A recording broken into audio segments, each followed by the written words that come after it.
Aristarchus of Samos, born around 310 BC and deceased around 230 BC, was a mathematician and astronomer from ancient Greece, who became known as the first astronomer to propose the heliocentric system, which is to say, he was the first to defend the idea of the Earth orbiting around the Sun. The treaty of the size and distance of the Sun and the Moon is only of Aristarchus' work that remains today. In this piece of work, Aristarchus worked with the intent to determine the size and distance between the Sun and Moon. In spite of the values resulting from his study being far from the actual values, this study carries its own merit, since the way of thinking and calculating was correct. The problem lay with the instruments used, as they did not allow for accurate measurements. Aristarchus de Samos nació alrededor del año 310 a.C. Murió alrededor del año 230 a.C.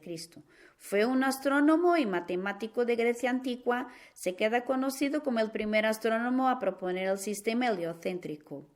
El Tratado sobre los tamaños y las distancias del Sol y la Luna es el único trabajo de Aristarchus que llega hasta nosotros.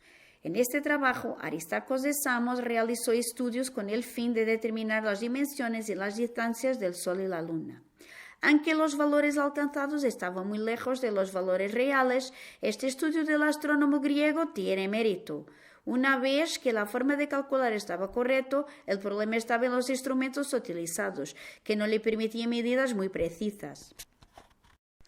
Aristarchus de Samos est né autour de l'année 310 AC. Il est mort autour de l'année 230 AC. Il était un astronome et mathématicien de la Grèce antique. Célébré peut-être le premier astronome à proposer le système héliocentrique, c'est-à-dire qu'il était le premier scientiste à défendre l'idée que la Terre tourne autour du Soleil. Le traité sur les dimensions et la distance du Soleil et la Lune, c'est le seul travail de ce astronome qui nous est arrivé.